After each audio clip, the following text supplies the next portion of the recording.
All right, I have 5 o'clock. I just want to thank everyone for joining us. This is Kids Central's Education Forum. We are featuring Marion County this afternoon. I have with me our educational liaison, Deborah Winters. We also have Kevin Christian from the Marion County Public Schools joining us. I'm Jessica Gilbert. I'm the Director of Community Affairs for Kids Central. We're going to try to make this as quick as possible and answer as many questions as possible, but we do have some information we want to share with our parents. So Deb, I'm going to hand it over to you and let you get started. And we will offer questions in the chat box, or we'll open it up at the end for a few questions, but we're going to try to work through all the options first and go from there. So Deb, you can take over. Okay, thank you, Jessica. Thank you, Mr. Christian, for joining us. And to those of you who have joined us as well as participants today. This has been kind of a quick turnaround, so we do appreciate the attendance and your participation. It tells us that this is a meaningful issue. And just a little quick summary, this came about as a number of us, myself as the education liaison, I know our relicensing folks, placement folks, out-of-home care staff have all been fielding some questions and concerns that caregivers have. And that's true whether it is a licensed foster home or whether it's a relative or non-relative or informal kinship situation even. There's a lot of concerns, obviously, that we all have with the reopening of schools. And as per usual, things are changing. You know, districts did their questionnaires and surveys. And at that time that those parents are filling it out, things might have been looking a little better and we're entering into the next phase of things. And of course, we've had a recent backslide in that. So concerns that may not have been present a month ago are presenting themselves now. So in an effort to try and get some information out there, we realize that everyone is busy. Everything that is being presented today, I will be the first to admit, I have pulled it straight out of Marion County Public Schools information. They've got some great resources online. So if as caregivers you have not had a chance to look at that, please do. And we're going to talk just a little bit about where we are at, where we've been, and moving forward. So, Jess?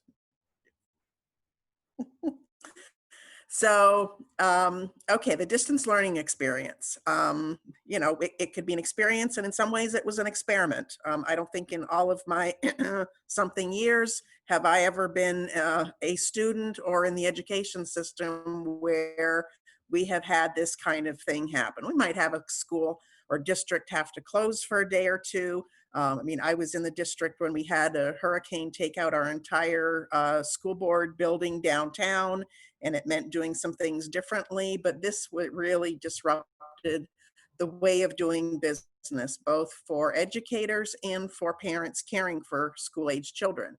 So just to kind of keep in mind, and as we move forward, you know, there's a lot of remote platforms, whether it's virtual school, whether it's a new improved format for distance learning. A lot was learned in this recent spring. And remember that distance learning, it's intended at the time to stop that disruption or reduce the impact of instruction when children cannot be in school for an extended period of time. And remember back in spring break or so when it was like, oh, okay, schools are all going to be closed for an extra week or two in addition to spring break, and parents are like, oh, geez, what am I going to do for 2 or 3 weeks?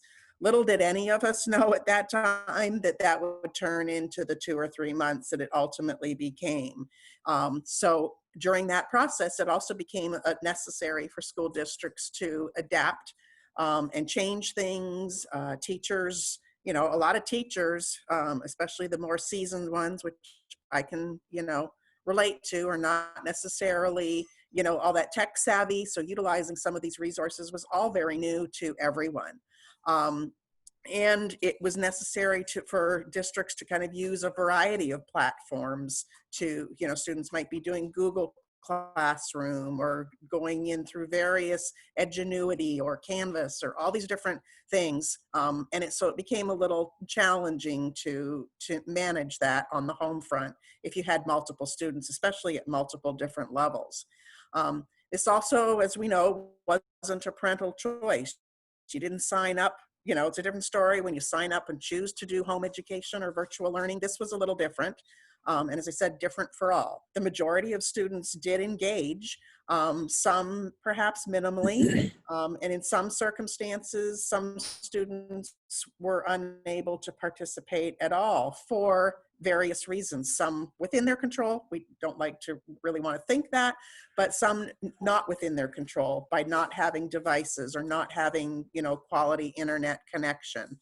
And we know certainly, and whether it was youth that are involved in our out-of-home care system or in-home or have no involvement with dependency whatsoever, some students thrived under a distance learning environment. They had less distractions. They were able to focus on the work, and others struggled significantly without having those supports that are typically available. And as I said, districts learned a great deal from this experience as well, and have done some major modifying and readapting of their remote learning plans. And Marion County in particular, because out of our counties, at least right now, well, as of Friday, I should say, their plan involving the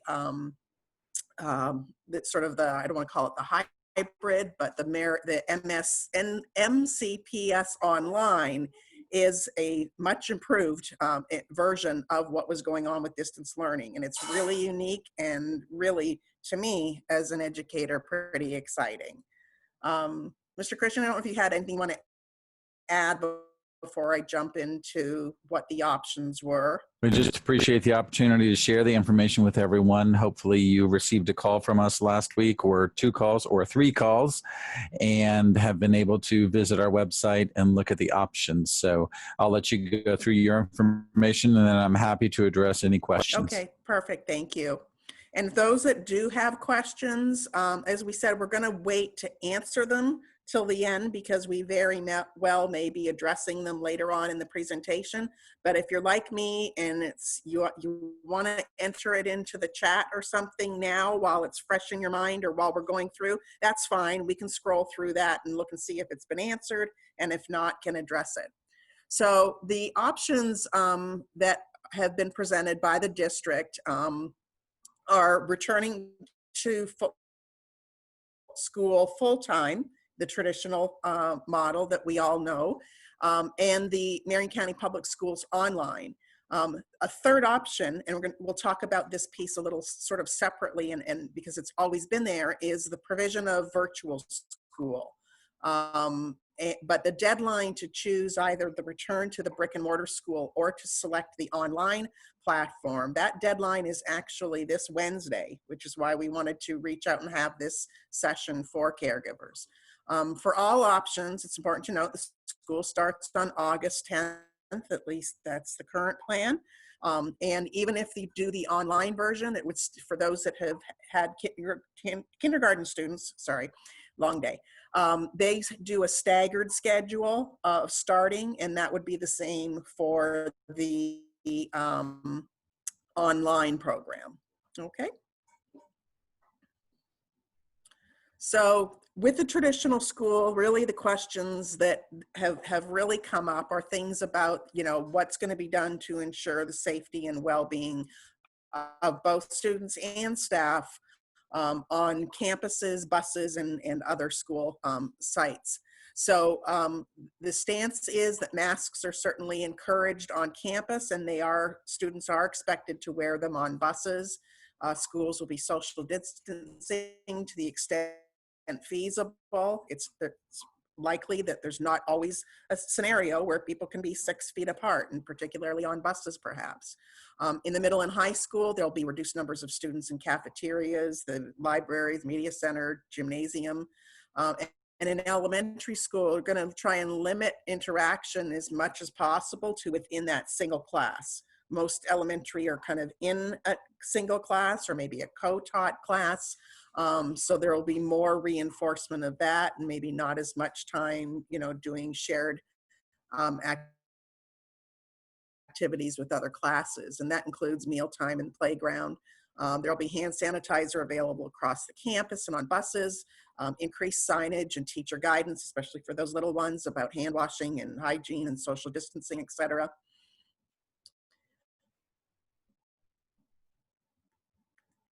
There will be cleaning protocols. Certainly this is a summary. It's not, it doesn't outline absolutely everything that's being done, but just some highlights. So frequently touched surfaces being cleaned throughout the day, and overall cleanings of the school at the end of every day.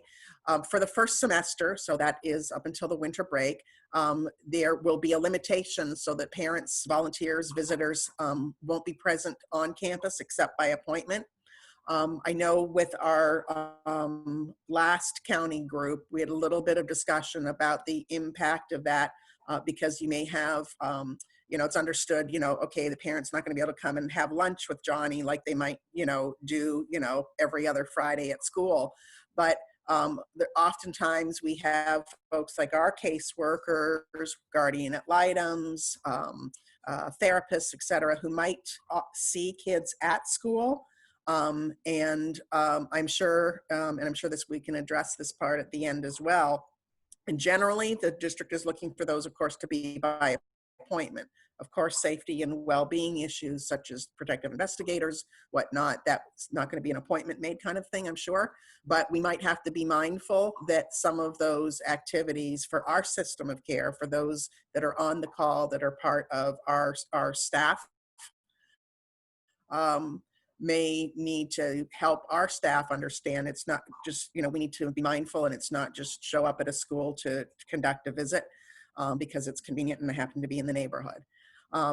Buses will be cleaned between each run. Buses, you know, do their run, you know, say for high school kids first thing, and then when that's done, they go back and do a run for maybe a middle school or elementary school. So between, that's what we mean by runs. So between each run, the buses will be clean, they'll be thoroughly disinfected daily.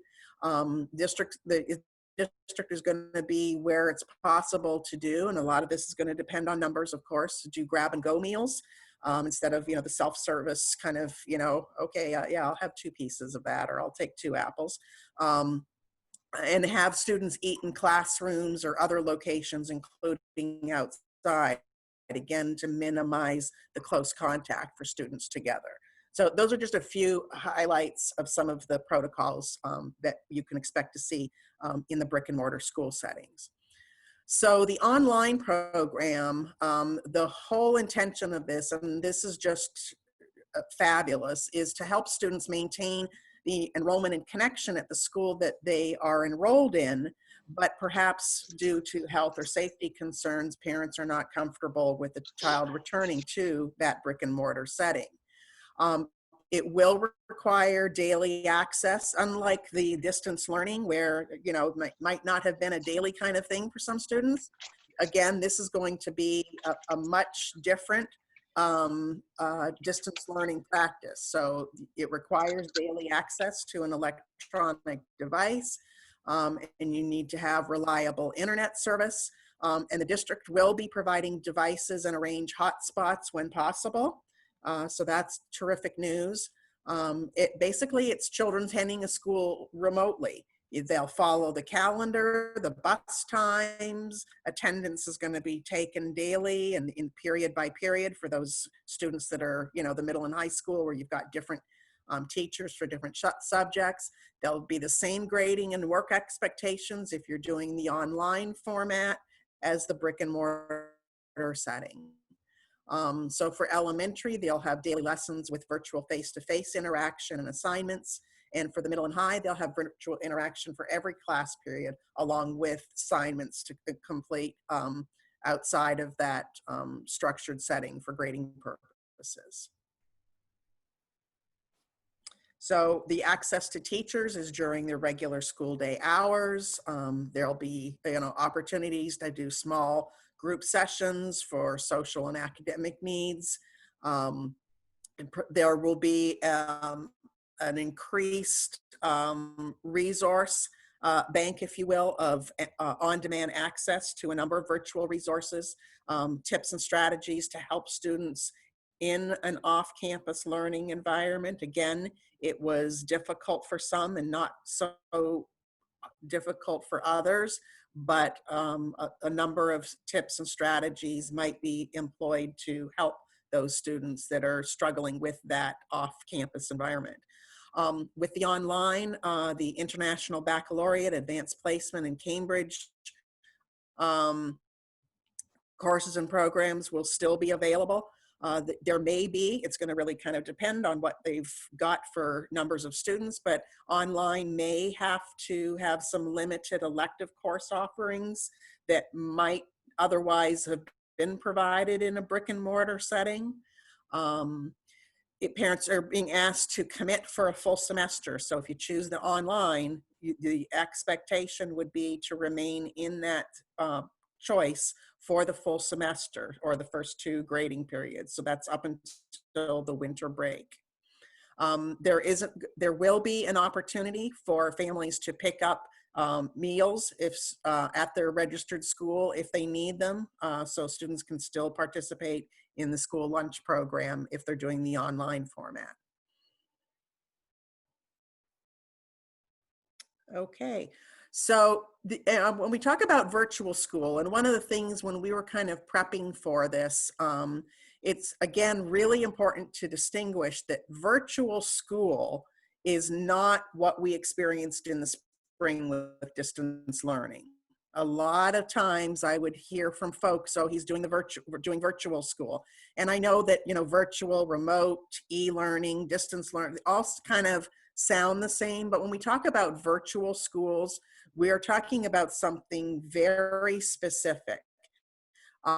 Every school district in Florida operates a virtual school. Some have been doing it for probably decades. Others may be a little bit of a newer thing to them, but every district operates their own virtual school. And some of them are franchisees of Florida Virtual School. So it's, it might be a district virtual school, but they're accessing the course and curriculum through Florida Virtual School. Some districts in our state use other state-approved virtual instruction providers. And some districts may even operate their own program. So it's, like I said, a parental choice that's been in place for many, many years. And there are students that do their entire kindergarten through 12th grade education through a district's virtual school or, Florida virtual school. And it's important to know that, again, the difference is these staff go into it. They're specifically hired and trained to provide learning outside of the classroom, unlike, the school-based teachers who their whole career has been face-to-face instruction with students, perhaps. Okay, the virtual school, it can be a great option, but again, it's not what we experienced in distance learning. So even students who are very successful with distance learning may find the virtual school a little more challenging. The rigor in it, it's the kind of program where there's a lot of independent work. There needs to be a lot of self-initiative.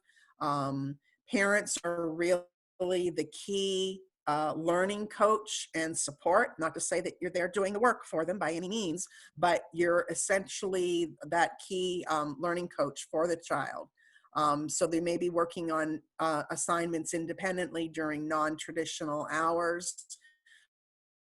They do maintain regular contact with the teacher, and it has a little more flexibility than the Marion County online, in that students might, do things more self-paced. You're not necessarily, okay, I've got Algebra 1, it starts at 8:45 and runs until this, and then I move on to English 1 and then on to World History, etc. And in this case, with virtual school, and I don't know if, and I will defer to Mr. Christian on this, virtual school in the truest and sense that we've always known it is parents are responsible for electronic devices and internet connections. I do not know, and it's sort of, I should type in a question about whether that, oops, I didn't really mean to do that. would be different under the current circumstances. But Debbie, this is Kevin. Yeah. That is the expectation. Typically, those students need a device that's like a laptop or even a traditional desktop versus a mobile device that simply accesses the internet. Right. So it is a completely different mindset, if you will. Yes, absolutely. And thank you for that. And that's why it's important to understand that virtual school is a very different experience in many ways to the online or the distance learning that we had. Okay.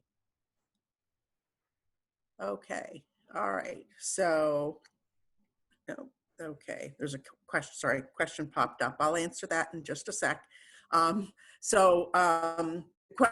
One of the questions that comes up, and this is and Mr. Christian, this is one that I think I may have to ask you to add to after we go through this, because obviously with the clients that we serve and the children that we serve, their living situation is designed, and in most situations, to be a temporary sort of thing. So even though we are looking for parents and caregivers to select one and kind of stick with it for that semester, I know that there's going to be plenty of occasions when children are moving between one home environment to another.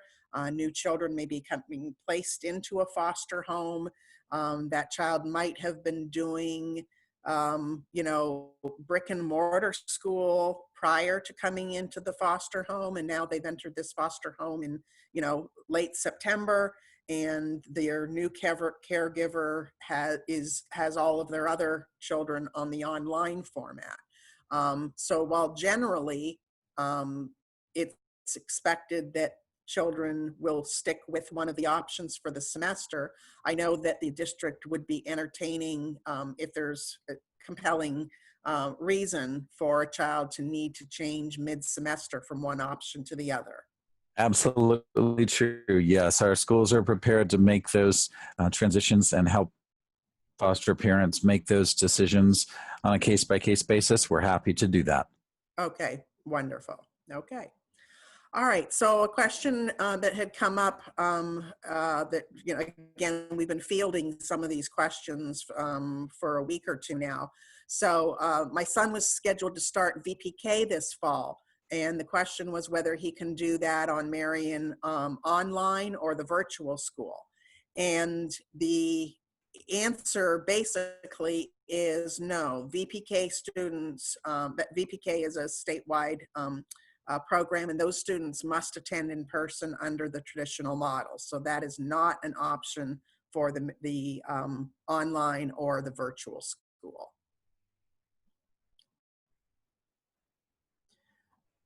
Okay. This sentence I took is very short compared to the full answer and statement from the district. But again, the question came up of what will happen if a student or staff tests positive for COVID. And as every district is basically indicating, they'll follow the guidance from local health officials concerning notifications, quarantines, or any other recommendations for testing. Hey, Debbie, it's Kevin again. A little insight on that. It's absolutely true. The health department folks are the health professionals, but I can tell you even their standards change from time to time. I learned today that if students are exposed to someone who tests positive in the school environment, that instead of staying home and isolating for 3 days, it was 10 days. Okay. So that's different than what we were told last Friday. Right. So in just a matter of days, it's changed. So just know that the health department, when somebody tests positive in a school setting, the health department is the one who kicks that initiative in. We actually have a letter already prepared, ready to go to parents that would instruct them on the procedures that are taking place. Bottom line is if your child is in the traditional class, someone in that classroom tests positive for COVID-19, your child would quarantine for 10 days as a precaution under the new Department of Health guidelines. If you Okay. actually test positive, then you must quarantine for 14 days. And then you're not back until there's a negative test Okay. result. Yep. So that's how, that's, I mean, and it's not surprising. And I think the flexibility and understanding is what we all need to have, that we could very well all be looking at something completely different, you know, in 2 weeks from now. So again, this is kind of where we're at with the timelines that districts are implementing, because they have to do their planning. You know, it would be nice to say, let's wait until the week before school starts to figure it out. But districts need to determine, you know, how many kids they can anticipate to be riding buses. How many kids do they anticipate to be in the brick and mortar setting? Will there be, how many teachers do we need to do online classes? Will teachers have, you know, in their day, will they be doing some online classes and some face-to-face instruction? It's all going to depend on how many sessions or courses a district, the district may have in terms of students. Because again, even with all of this, there's still a requirement to maintain class numbers and class size. So all of this, they need planning for, and I am sure that even with a July 15th deadline, that seems like it's well in advance, but that probably is going to go by very, very quickly in terms of the world of planning in the school system and the multiple aspects that will all involve. So we know that with our children in care, and whether that again is licensed and unlicensed, you know, we have roughly 40% of our children in licensed out-of-home care that have an IEP. That does not take into factor how many children might be in that evaluation process or suspected of having a disability, or for children that might have 504 plans to receive accommodations. So again, whether it is through the online or virtual, both of those are public school forums, and students will, the district will be required to provide any accommodations that they can that can occur in a virtual setting. Some of them might not be possible to implement. In some cases, there's some accommodations that are actually more adaptable to an online learning environment. But if there needs to be any changes, increases, decreases, or changes to services, the IEP team and the 504 team would meet with parents, caregivers to help determine what might need to be modified or changed. Okay, so sort of along those similar lines, and I have heard some folks present some concern, and again, it was a little different in the spring, but the question came up about whether the district would be completing child find, and which is the obligation to identify, locate, and evaluate any student who's 3 to 21 and suspected of having a disability. We often think of child find as just the little guys because it's handled at a school setting once they do reach school age. But the term child find is the federal language for any student with a disability between the ages of 3 and 21. And the district will continue to have that obligation. Both the U.S. Department of Education as well as the Secretary in Florida have made it very clear. And I know it's a struggle, but school districts don't have, you know, leeway. They can't say, okay, well, you know, this remote thing, we're not going to be doing evaluations now. They still are required to complete those. They'll do that in a remote or telehealth manner, but there may be some things that do require in-person contact, whether it's an observation or some type of assessment. And those, of course, if it is required to be in a face-to-face manner, that would be done with the all safety protocols to ensure the safety of both the student as well as the adult or adults completing that evaluation. If I choose the online option, will my student be able to participate in athletics? And the answer is yes. Students who are in the online option. And this holds true for students in virtual schools, at virtual school as well, who have the opportunity to participate in the school activities at their zoned school. So you can be in a Marion virtual school and be on, the basketball team. So yes, students may still participate in sports and clubs. Okay, so, and we'll get back to well, I'll circle around to the questions that are here, but the next steps are, if you haven't already, and I'm sure the district, as Mr. Christian has said, has probably, hit you up a number of times with, robocalls or other forms of communication to let you know about what the options are, where you can get more information. I would encourage you, if you haven't already, to review all of the information that they have on the website in the recovery plan link. Review the frequently asked questions, because what might be frequent to me is maybe not so frequent to you, and vice versa. If you are still concerned and need more information, contact your child's school to discuss the options. When you are ready, at the bottom, there is a blue "I'm ready to choose" button, and you go right on there to make your selection. A couple of reminders: if you have more than one student, you may have to make sure that you're doing that for each student. You're not doing this for like your household. You have to go student by student and put each one in there. And the deadline, unless anything has changed, is July 15th, which is this Wednesday.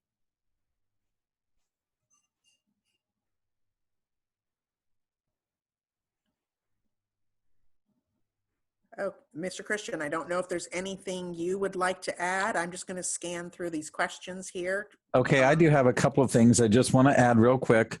Of course, you can reach us at marionschools.net. That is our website, marionschools.net. Hopefully you all already know that and have visited the webpage.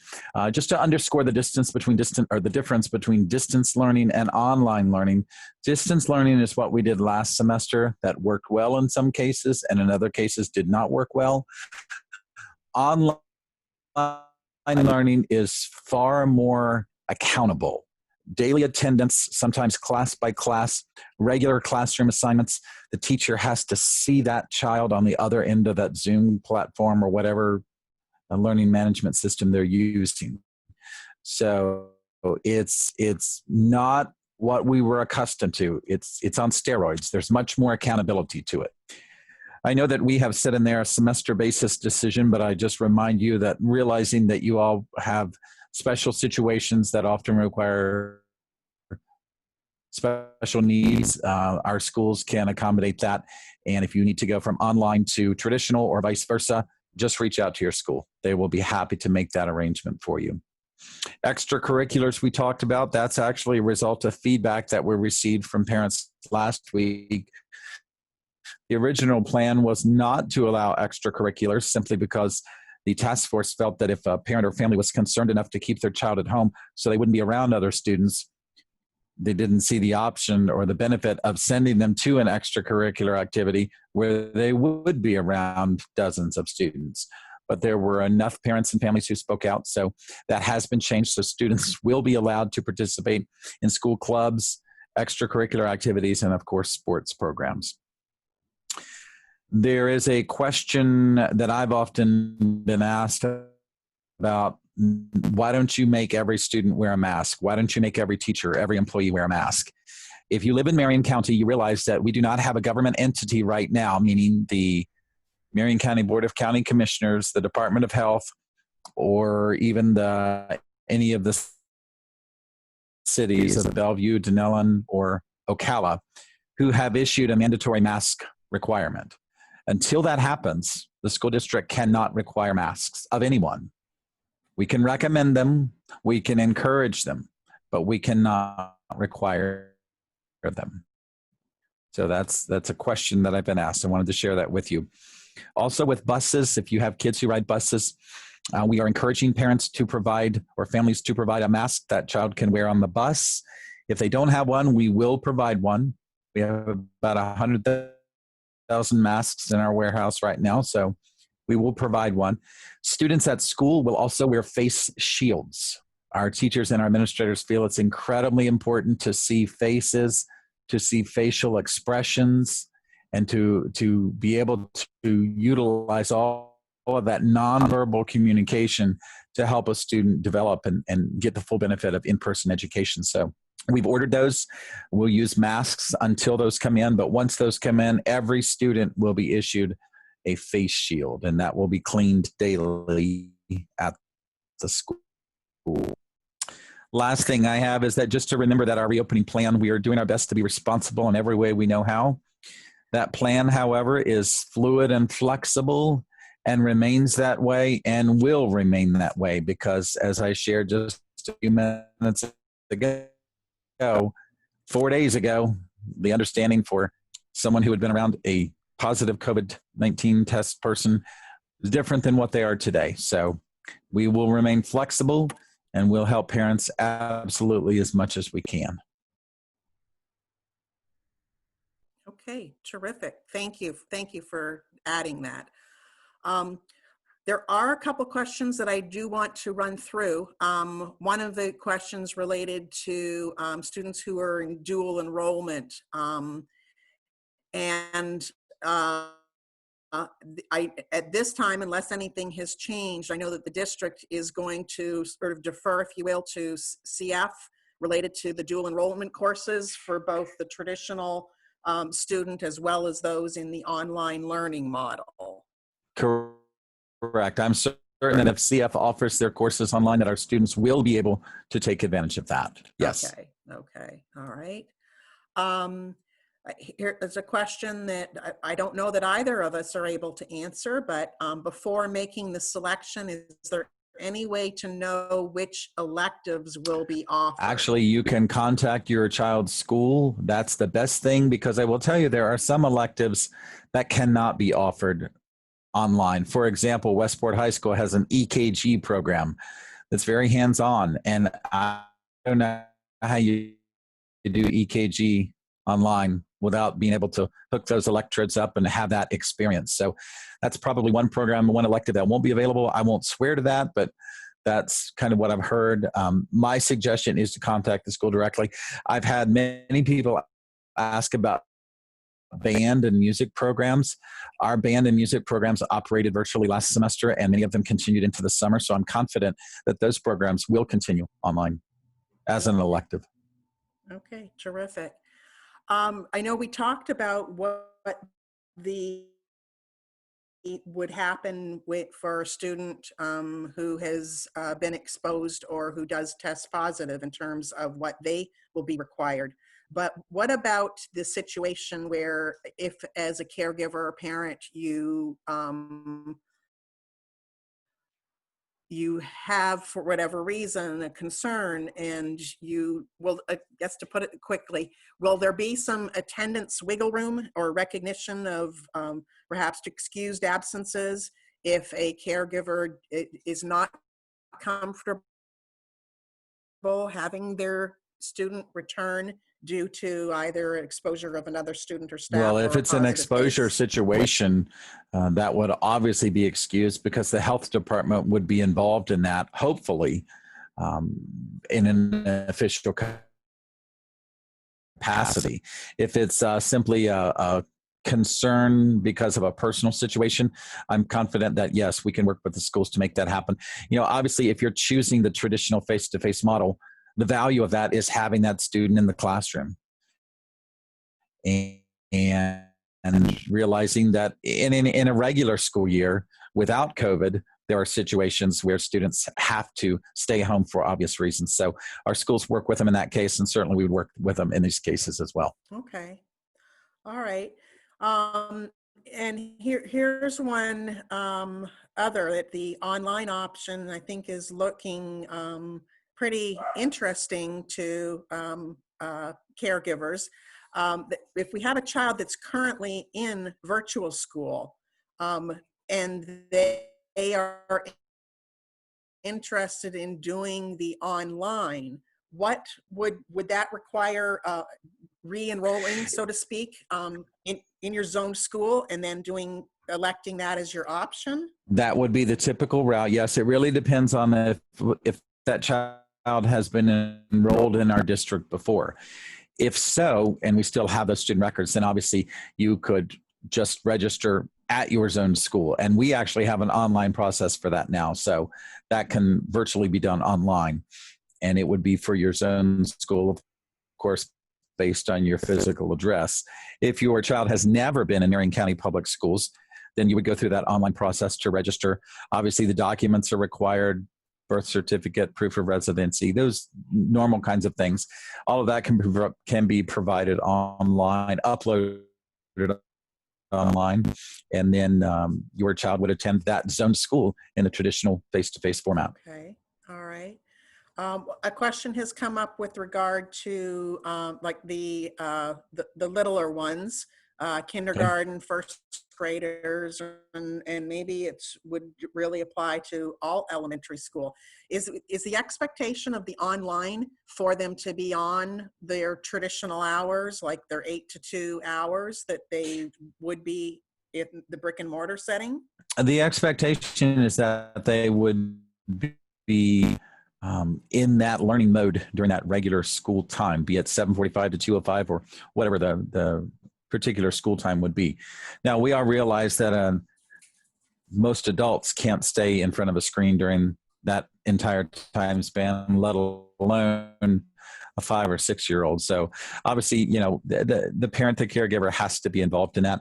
It's not that the student has to sit in front of that device that entire time. No, that's not the case. But what we do want is that student interacting with his or her teachers, because that's the value of that online, because you get to see and interact on a regular basis versus the distance learning, which was just occasionally once a week, maybe for some students. So again, it's that expectation that the student and the teacher have those connection points. That's really what we're looking for there. Right.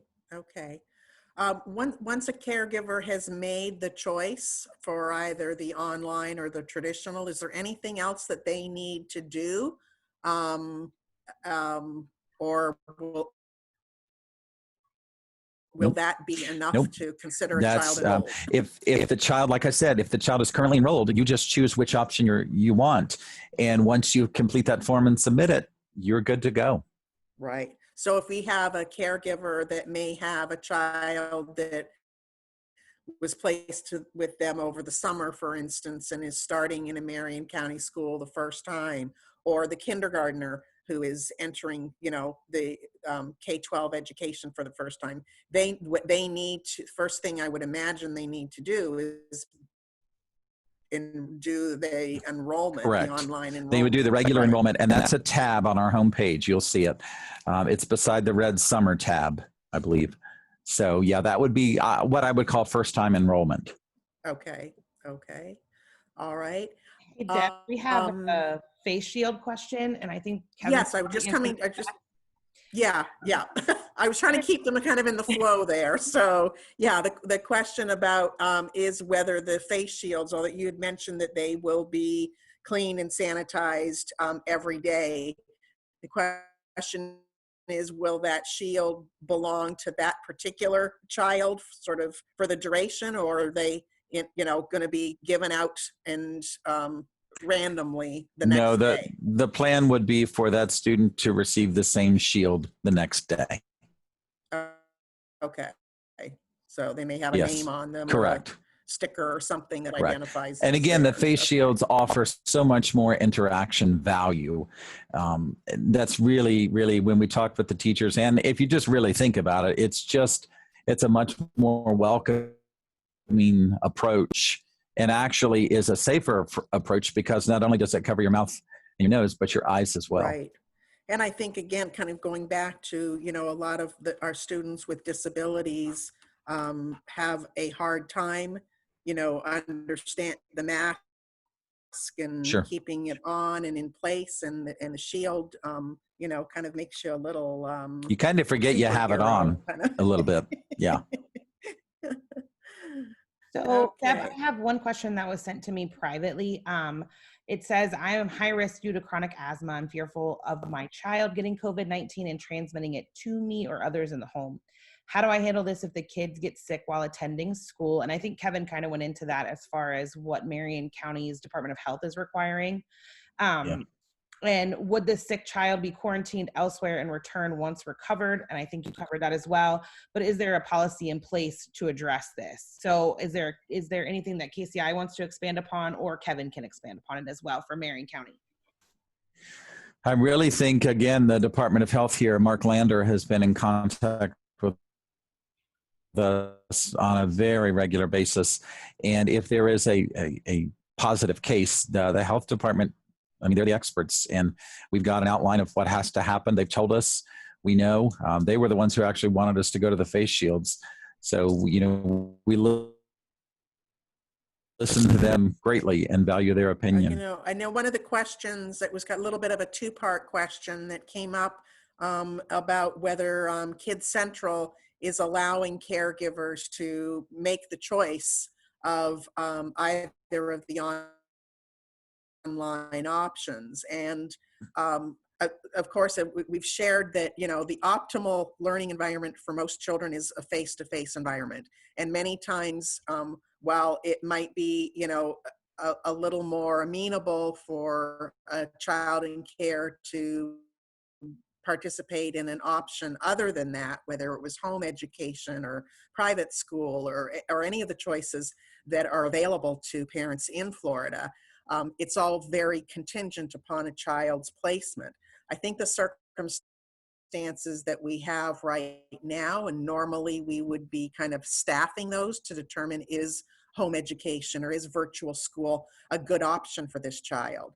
But we're balancing that with the safety and well-being of the home situation, in like the example that Jessica was referring to. You may have situations where either a caregiver or someone else in the household, another adult or another child, might have a compromised system, you know, in some way. And for the health and safety of all, you might be making decisions about the online learning or even the virtual school that you might not otherwise have made if it wasn't a health issue. I do want to reiterate, and I know this is a short timeline for decisions to be made,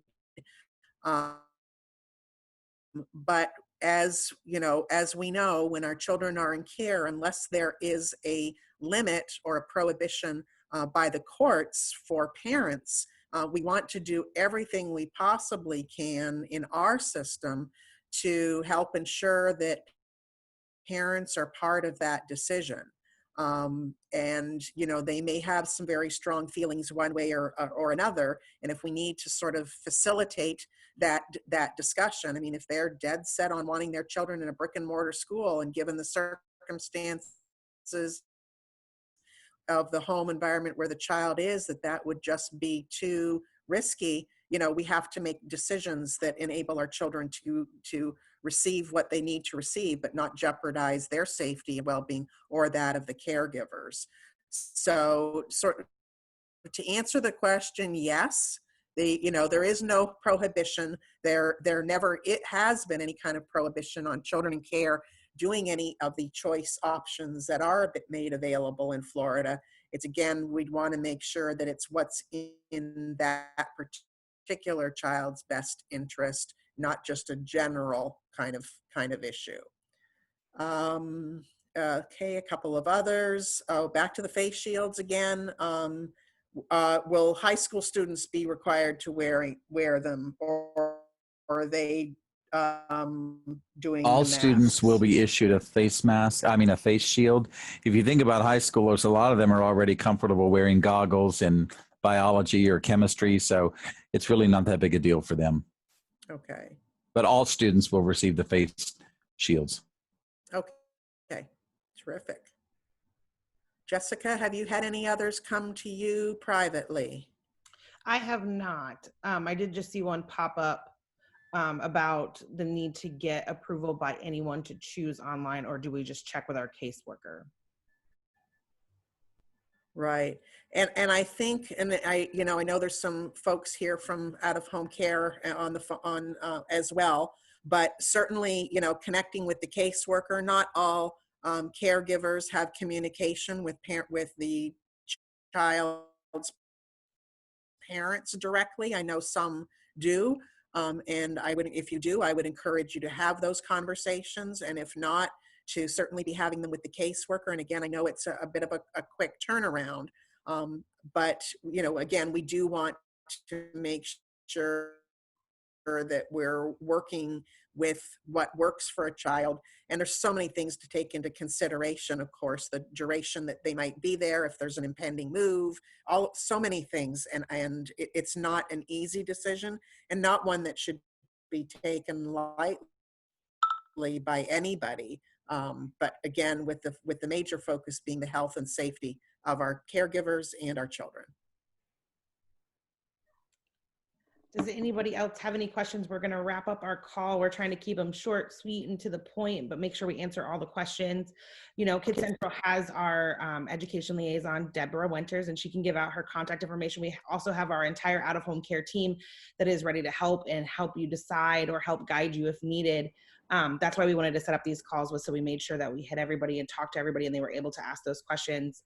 We really appreciate Kevin Christian from Marion County Public Schools joining us to help us navigate and answer all these questions. So Kevin, thank you so much for joining us. Thank you for doing this. It's a great opportunity, and feel free to reach out if you have any questions. We're here to help. And again, marioncountyschools.net is where all this information can be found and where you can actually make those decisions. So MarionSchools.net. Yep, marionschools.net. Sorry, it's always county for, sorry. Miss Deb, do you have anything else that you want to add? I do not. I did want to just give anyone from out of home care, if there was anything that they wanted to share or state before and then I'll provide my contact information. But I see Sharon and Aon on the call. Does anybody want to pop in, Sharon?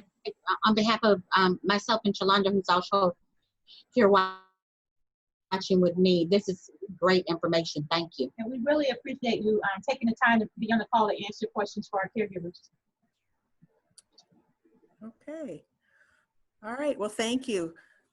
So to contact myself, my name's Debbie Winters, and I am the education liaison at Kids Central. Email is probably the best.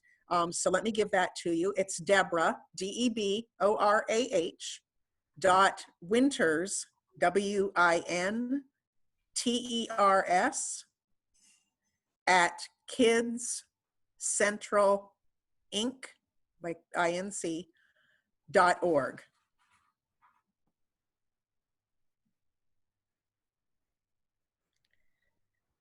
And again, you can reach out at any point and ask us any questions. We can help guide you. Deb is amazing at being able to navigate the school system, and we're so grateful that we have her. We hope you guys are all able to make those decisions. If not, reach out and we can try to help.